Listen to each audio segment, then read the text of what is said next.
Друзья, приветствую вас на канале, посвященном погоде рынка недвижимости Украины. Сегодня мы с вами будем говорить о рынке жилой недвижимости города Одесса. Конечно же, подведем итоги прошедшего ноября месяца 2025 года и будем говорить о рынке жилой недвижимости через призму времени и цифр. Очень подробно поговорим о первичном, вторичном рынке. Также разберемся, что произошло с недвижимостью по классам, правильно так это назвать. И в конце видео, друзья, подведем итоги. Я сделаю прогнозы на 2026 год, а точнее это будет краткосрочный прогноз на первый квартал. И, конечно же, в конце видео досмотрите, я с вами порассуждаю на тему, а почему же растет стоимость квадратного метра в городе Одесса, в городе Харькове. Напомню вам, это прифронтовые города. То есть это некое какое-то, как оно называется, феномен, да, и с чем он связан. И попросил прокомментировать данный феномен моих друзей, подписчики, их, так сказать, предположения, с чем это связано. Всего я, так сказать, прочитал как минимум 2-3 предположения. Вот эти предположения мы разберем очень подробно, почему мои подписчики считают это факторами, которые влияют на подорожание стоимости квадратного метра. Досмотрите видео до конца, я думаю, будет интересно. Ну и, конечно же, сделаем выводы, насколько состоятельны эти предположения моих, так сказать, уважаемых подписчиков, и можно ли эти предположения, как некие внутренние факторы, которые также влияют на формирование стоимости на рынке недвижимости и на развитие в целом рынка, можно ли эти факторы принимать во время прогнозирования. Друзья, смотрим подготовленный мною материал. Как я люблю говорить, через призму времени и цифр. Попробуем совместно с вами разобраться с теми процессами, которые я наблюдал как в краткосрочной перспективе, то есть у нас будет в начале видео месяц исследования, будем сравнивать, естественно, октябрь с ноябрем месяцем, ну а в конце будем говорить о долгосрочных процессах, тенденциях длиной в 1 год. Перед вами карта Причерноморского региона. Сегодня мы с вами обсуждаем город Одесса. Вот показываю так указочкой. Город Одесса, видим легенду карты, еще раз показываю указкой. И очень быстро пройдемся вот по этим сводным данным, которые характеризуют состояние рынка жилой недвижимости на конец ноября 2025 года. Начнем с населения, друзья. Население 993 тысячи, это до конца войны, вернее, до начала войны было, заговариваюсь уже. Сколько сейчас, не знает никто, но я предполагаю, что все-таки в Одессе людей меньше живет, думаю, может быть, 700 тысяч. Напишите, одесситы, кто меня смотрит, по вашим предположениям, сколько вот реально вы, я понимаю, что цифру вы точно не знаете, как никто не знает, но вот больше стало людей или меньше на улицах города, тем более сейчас как раз не сезон для отдыхающих, я думаю, что это очень сильно бросается в глаза. Больше или меньше стало населения. Количество предложений, которые мы зафиксировали, я и компания Alim Consulting, которые предложения для продажи квартир, первичный, вторичный рынок, которые, в общем-то, мы фиксируем на протяжении многих лет. Всего 38 тысяч, что на 2% больше, чем это было в октябре месяце. Переходя к социальному жилью, это у нас вторичный рынок, буду говорить только в процентном соотношении, друзья.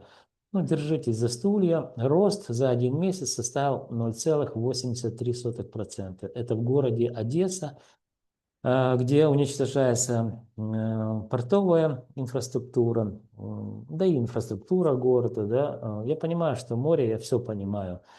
Город, в общем-то, курорт, и понимаю, что стоимость квадратного метра, ниже плинтуса уже, но все равно мы видим рост стоимости 0,83%. Это только за 1 месяц и только по социальному жилью. Дальше будем обсуждать в конце видео те версии, которые я услышал от своих друзей-подписчиков. Социальное жилье, друзья, Аренда также подорожала на 2,56%. Здесь период сравнения у нас один квартал.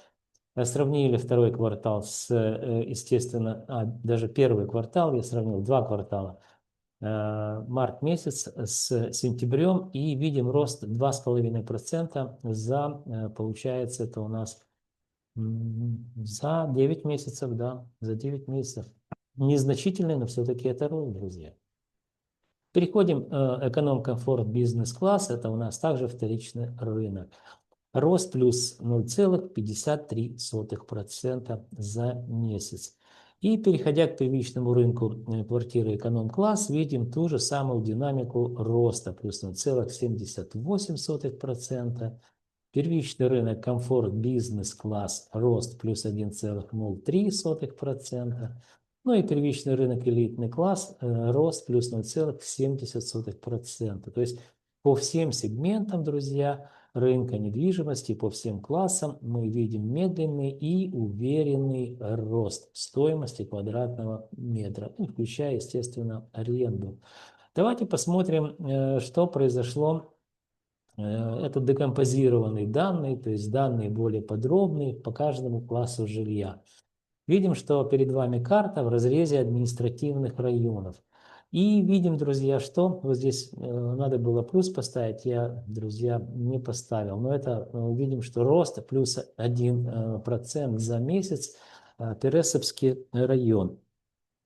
То есть это, в общем-то, спальный массив, промзона, самый такой недорогой район, где достаточно бюджетная жилая недвижимость.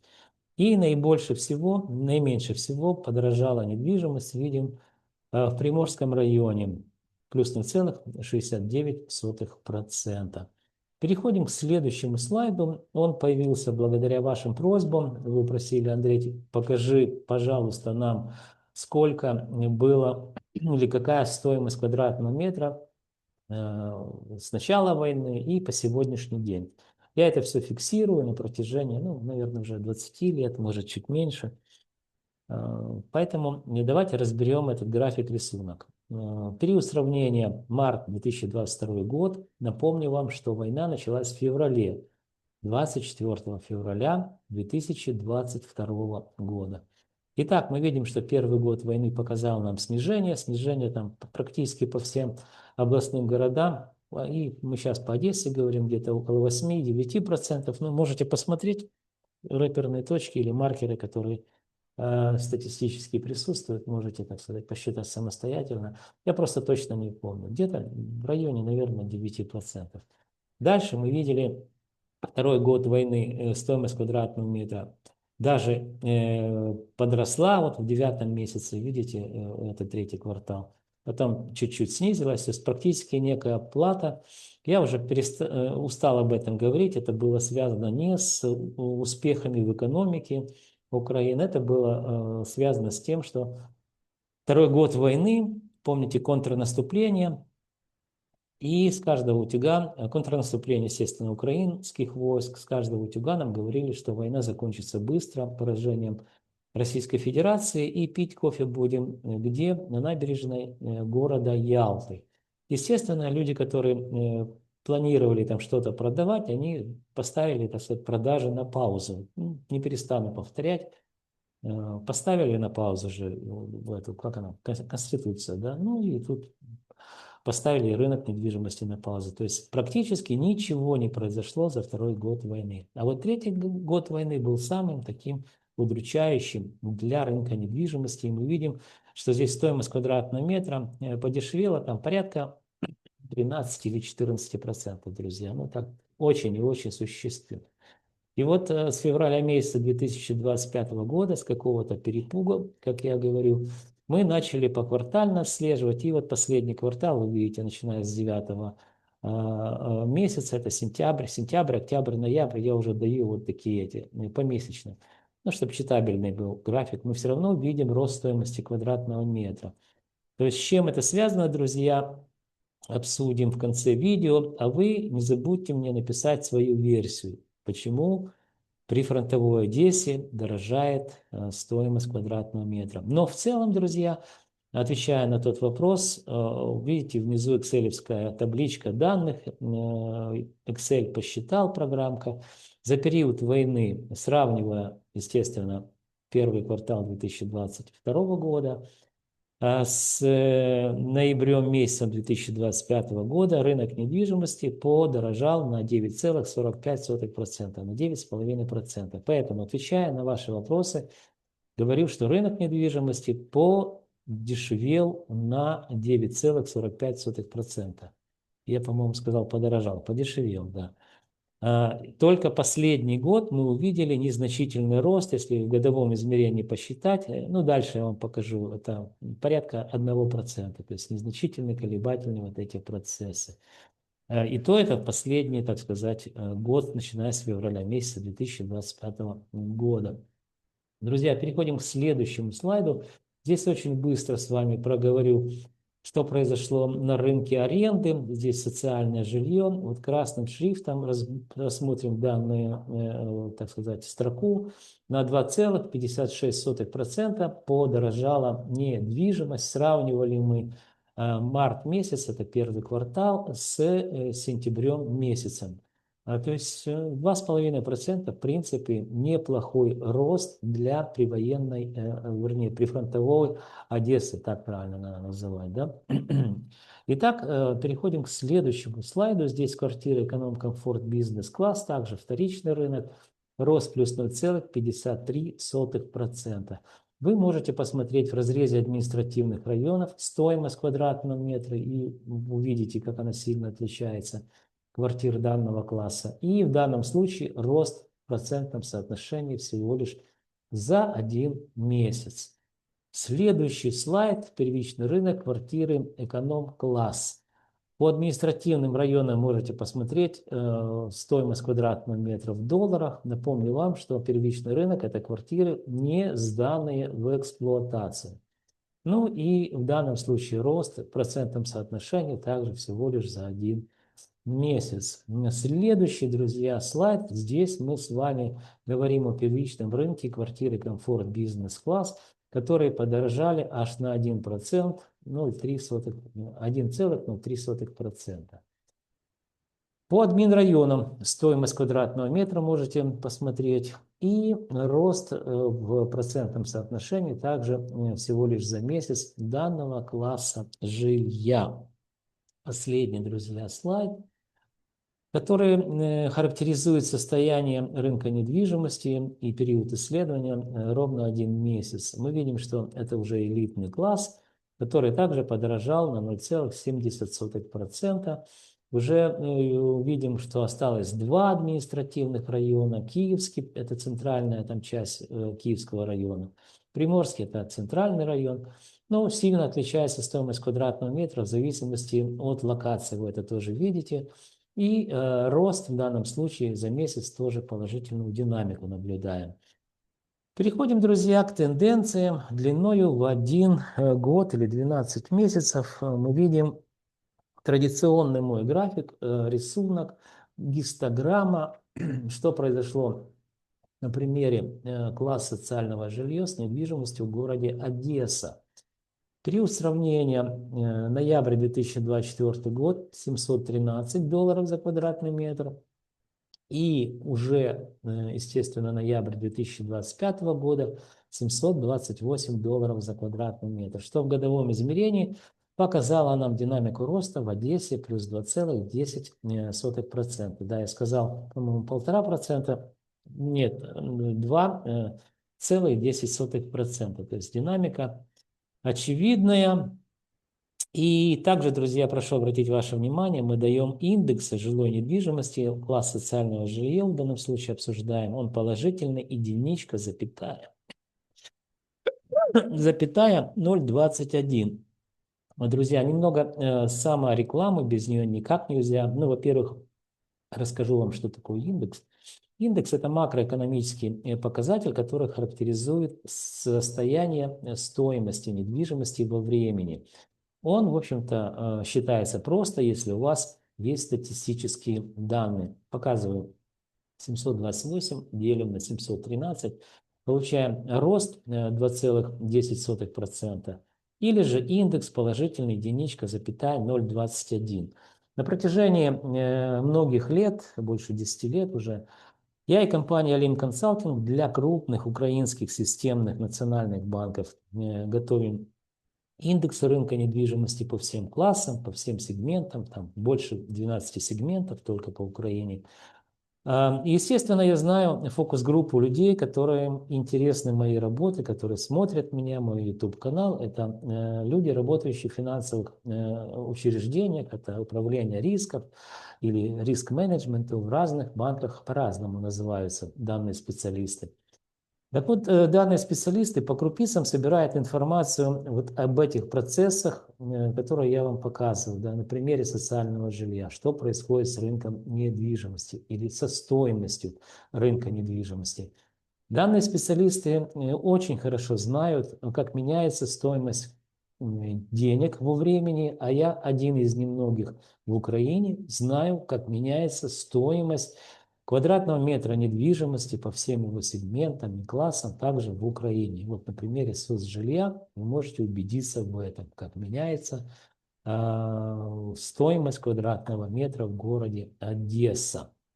Итак, вот эта наша синергия знаний, она помогает и вам облегчить ваши бизнес-процессы, и, конечно, помогает развиваться мне и компании Alim Consulting.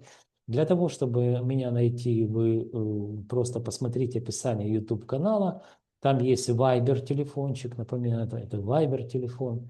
Позвоните, спишемся, как будет удобно, составим техническое задание, и вы будете получать полную картинку, что происходит с недвижимостью, под которой ваше финансовое учреждение выдало какие-то финансовые средства. Поэтому, в общем-то, и можете у ваших коллег узнать обо мне, то есть я уже давно анализирую эти процессы, больше, наверное, 10 лет, профессионально работаю, зарабатывая, так сказать, и имидж, и деньги. Думаю, что никто вам ничего плохого не скажет, потому что работ сделано действительно много, у вас будет полноценные научные исследования, где я обосную методологию, где это будет все в картах, это будет с графиками, карты будут по административному делению показывать, что происходит на рынке недвижимости. В общем, это достаточно такой интересная работа, которая действительно будет помогать вам ориентироваться, что происходит на рынке недвижимости. Итак, друзья, это была реклама. Переходим к следующему слайду.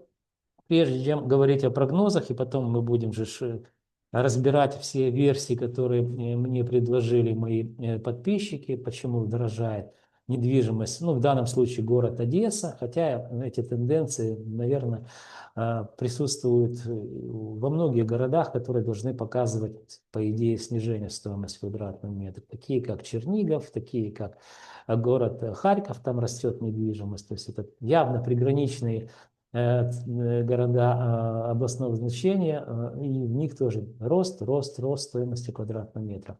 Ну, начнем с такой занимательной, так сказать, информации. Это количество сданного в эксплуатацию нового жилья. Друзья, хочу напомнить вам, что на рынок недвижимости, ну, для того, чтобы мы могли прогнозировать, я применяю метод многофакторного анализа. То есть я смотрю на рынок недвижимости уже не через призму цифр, которые вот вам показывал предыдущий, а рынок недвижимости измеряется стоимость квадратного метра, то есть стоимостные показатели, количественные показатели, сколько было продано недвижимости, также количественные показатели сданного в эксплуатацию нового жилья. Это вот сейчас мы об этом будем говорить, я подвожу. Ну и так далее. Там достаточно много показателей, которые влияют на состояние рынка и которые характеризуют именно вот описывают процессы, которые происходят на рынке недвижимости. Так вот, я подвел к тому показателю, который говорит о том, что насколько много или мало сдается в Украине нового жилья и почему. 2024 год, полный год, сравнил с довоенным годом. По Украине снижение на 33%. Видим, меньше было сдано в эксплуатацию нового жилья. Переходим к Причерноморскому региону, Одесская, Николаевская, Херсонская область. Здесь, друзья, катастрофа. На 63% меньше было сдано в эксплуатацию нового жилья. И что, друзья, еще в чем катастрофа? Потому что вот видим мы Херсонская область, но здесь понятно, КС стоит, конфиденциальная информация для служебного использования. Николаевская область, КС, там тоже перестали люди строить, ну, люди, компании-застройщики, конфиденциальная информация для служебного использования. И вот только Одесская область еще показывает какие-то, так сказать, телодвижения со стороны компаний-застройщиков. Но на 62% мы видим меньше было сдано в эксплуатацию в 2024 году. Давайте посмотрим 2025 год, первое полугодие. Это свежая информация. Здесь мы видим, что по Одесской области было за первое полгода сдано 5759 объектов жилой недвижимости. Ну, давайте 5800, так что запомним, да. И переходим к предыдущему.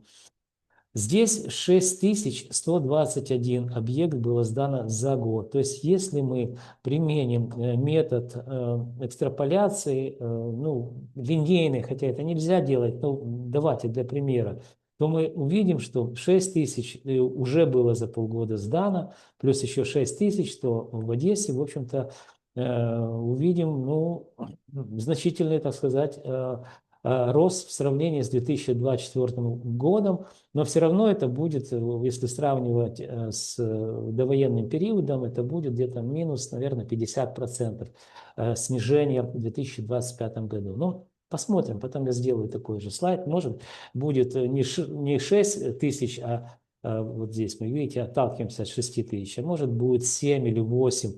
Почему я говорю, что нельзя экстраполировать вот прямо линейно?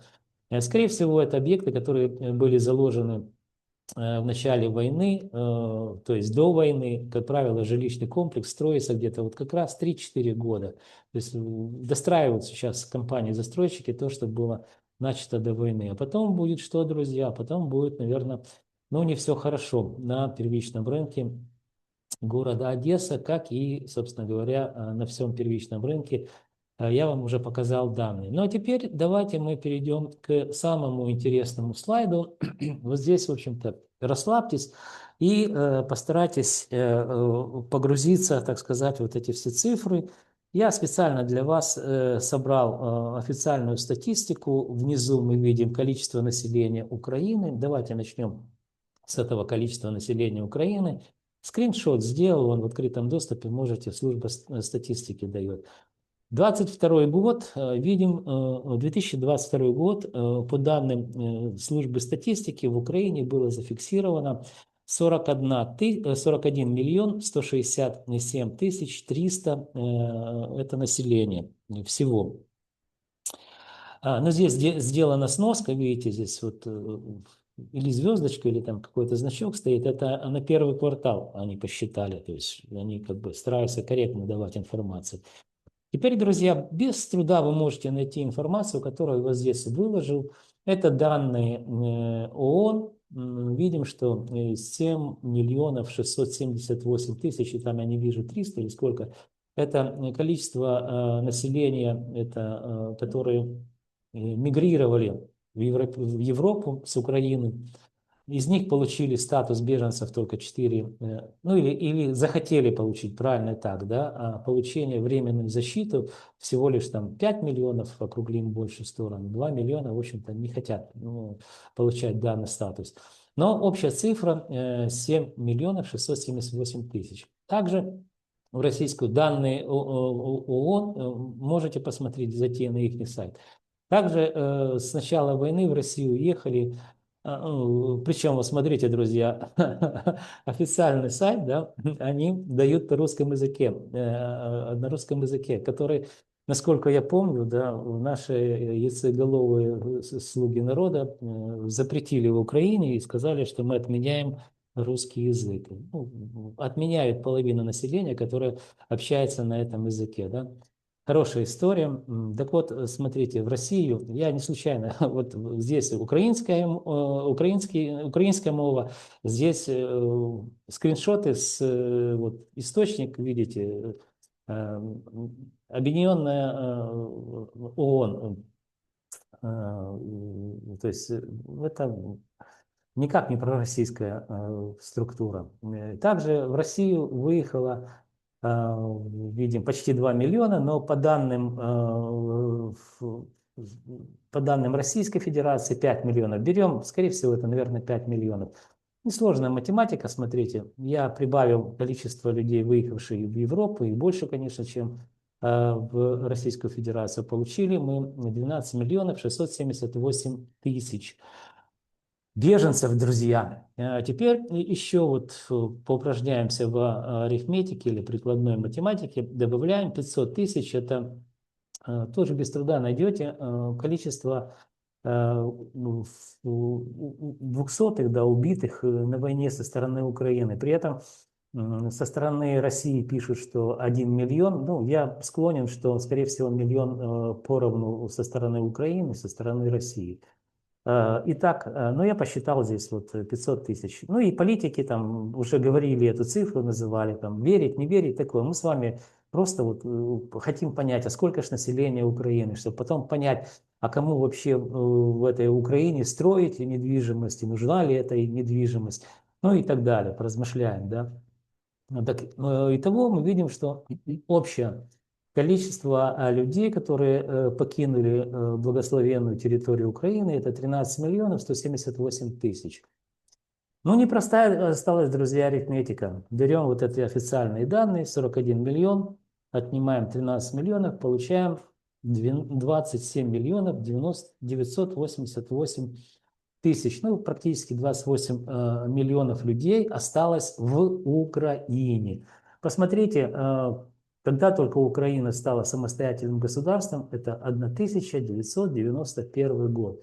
Количество населения прирастало здесь, еще Советский Союз был, 90-е годы это было 51 миллион 838 тысяч, а 91 год это уже 51 миллион 944 тысячи. То есть это была, называли ее житница еще Советского Союза, развитая республика. Все отставные военные хотели просто состариться в Украине. Да, все пытались ни в Ленинград, ни в Москву, если есть возможность, в Украину. Поэтому, друзья, вот такую страну мы, так сказать, за весь период самостоятельной Украины, что сделали? Ну, сами знаете, да, что сделали. Называть не буду эти слова. А при этом, при всем, что осталось из 41 миллиона официальной, мы с вами посчитали, ну, плюс-минус, может быть, да, убитыми посчитали меньше, всего лишь осталось 27 миллионов или там 28, округлим больше в сторону, которые, половина которых это русскоязычные, которым запрещают, отменяют русский язык. Вы можете себе представить, что происходит в этой бедной Украине. Теперь давайте, ну почему я так долго подвяжу вас к цифрам, которые показывают, то есть, ну, логику вы должны прослеживать, да. Теперь смотрите, первая версия моих уважаемых, так сказать, подписчиков гласит о следующем, что в Украине, значит, в связи с тем, что погибших много, выдают гробовые деньги, а это 15 миллионов, ну, это большие деньги, даже в долларах, если перевести, там, порядка, наверное, 200 тысяч, может, там, чуть больше, в зависимости от курса. А я здесь посчитал 500, да. Я думаю, что эта версия не работает. Почему? Потому что ну, это, в общем-то, много людей, которые погибли, да. Но я что-то думаю, что, дай бог, чтобы если половина семей получали вот эти деньги, да, потому что надо же доказать, что этот человек погиб, да, не там 500, который просто пропал, неизвестно куда пропал. А если их еще посчитать 500, там вообще сумма, ну, количество людей, пропавших на войне, это просто колоссальное. Поэтому, друзья, я думаю, что эта версия не состоявшаяся. А вот если сюда добавим еще 500 тысяч, то есть это миллион людей погибших, предположим, всего лишь, да, и предположим, что сколько это от 27 тысяч, 27 миллионов 1 миллион, ну, это где-то порядка, наверное, там 4%, да, чуть меньше, то это уже от общей структуры населения, подумайте только, за 4 года это порядка 4% людей, ну, зрелых мужчин, которые могли создавать прибавочную стоимость, которые чем-то занимались, будучи гражданскими людьми, создавали, еще раз говорю, какие-то блага в этой стране, в которой жили. Их просто нет. Вот здесь, может быть, при учете, если государство выдает эти деньги, которые оно декларирует по 15 миллионов, то, ну, наверное, да, мы можем себе предположить, что семьи каким-то образом, ну, с учетом того, что гривна обесценивается, вкладывают эти деньги в недвижимость. Но еще раз повторюсь, это очень спорная такая гипотеза о том, что на гробовых можно поднять рынок недвижимости. Ну, как ни странно, это звучит, я как бы проговорил ее, потому что мне многие пишут об этом, поэтому я счел нужным с цифрами показать вам, насколько это... Напишите ваше мнение также. Следующая у нас гипотеза, да? Помните, что гипотеза – это всего лишь предположение. Следующая гипотеза, что на сегодняшний день у нас очень неплохо живут полицаи, они объединены, это полиция и вот эти товарищи, которые ТЦКшники, да, которые занимаются выловом людей. 150 где-то тысяч полицейских в Украине и где-то порядка 50 тысяч этих самых вот этих ТЦКшников, все они вместе полицаи. Ну, в простонародье их называют полицаи, уже так по-другому уж не называть. Особо одаренные люди, которые неплохо зарабатывают на том, что ловят людей, получают гешефство с этого, да, и особенно мне одесситы об этом пишут, что выходя на улицу, если ты не несешь с собой там $2000, да, то тебя могут поймать, так ты хоть отдашь тут же, они подеребанят эти деньги в бусике и тебя отпустят. А если нет у тебя этих денег, то, ну, значит, поедешь туда, куда Макар телят не гонял.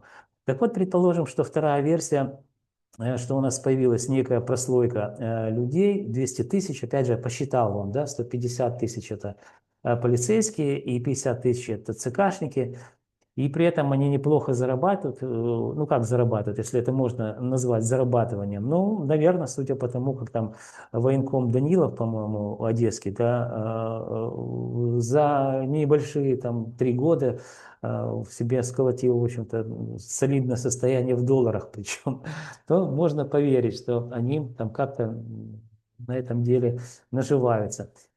Ну, да, наверное, локальные, они могут, опять же, эти деньги куда-то надо девать, за границу они не уедут, и вывести за границу нельзя больше 10 тысяч. А так как они крутили до войны быкам хвосты, то понятно, что у них в голове одна клепка: своровал, выпил, ну или купил квартиру, да. Помните, был такой фильм при Советском Союзе, как он назывался? Ну, неважно, да, где Миронов играл этого доцента. Вот он все рассказывал, говорит, это ж романтика, своровал, выпил в тюрьма. Вот так и у этих примерно цикл жизни такой. Поймали человека, получили, значит, свои там эти деньги грязные, вонючие. Ну, или выпили, или куда. Естественно, недвижимость, возможно, надо приобрести. Как вариант. Я думаю, что, может быть, это работает, но, опять же, в целом у нас 27 миллионов людей. Из них всего лишь 200 тысяч вот этих вороватых, так сказать, нехороших людей. Ну, я тоже не думаю, может быть, локально где-то, может, в Одессе это и присутствует, потому что мне с Одессы особенно часто пишут, что вот они раскачивают рынок недвижимости, у них есть деньги, они вкладывают, а, естественно, продавцы смотрят, что цены растут и поднимают стоимость своих, так сказать, квартир.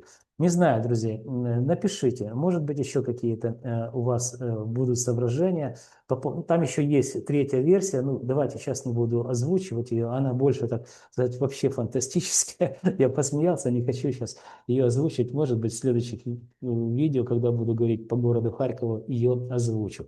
Итак, мы имеем некий феномен, что стоимость квадратного метра, переходим медленно, уверенно растет в городе Одессе за год 2%.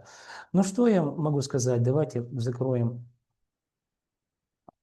Что я могу сказать по поводу прогнозов, как я обещал, что на первый квартал 2026 года, что будет происходить с рынком жилой недвижимости Одессы. Все-таки, друзья, я опять же предполагаю, что мы увидим снижение. Почему я всегда говорю об этом снижении?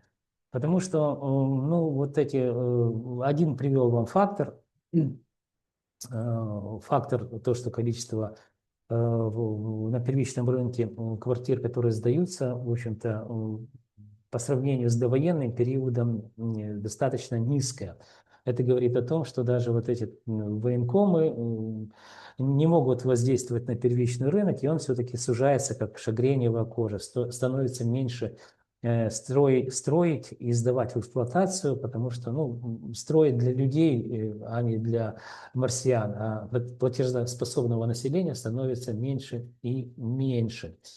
Я все-таки предполагаю, что мы к первому кварталу вот увидим, как вот эти 2%, которые, возможно, в декабре будут 3% роста, а в первом квартале мы увидим, как вот эти все 3% роста в годовом измерении, сравнивая март уже 2025 года с мартом 2026 года, мы увидим, что будет незначительная динамика, может 0,5%.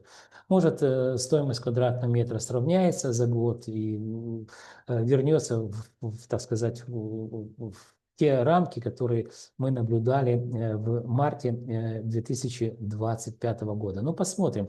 Время же пройдет быстро, квартал пройдет быстро, и я запишу видео, где подробно, опять же, разберемся, что происходит с рынком недвижимости. Друзья, пришло время прощаться. Для того, чтобы вы знали, что происходит с недвижимостью, вам необходимо что сделать? Правильно подписаться на мой канал. Вы также можете лайки, дизлайки ставить видео, пишите, задавайте вопросы, я обязательно отвечу. А еще вы должны помнить, что я ваш скромный слуга и компания Alim Consulting готовим для вас ежемесячные обзоры рынка недвижимости, которые, я уверен, станут для вас компасом или как минимум картой путеводной в каменных джунглях рынка недвижимости Украины. Друзья, до встречи в следующих моих видеороликах.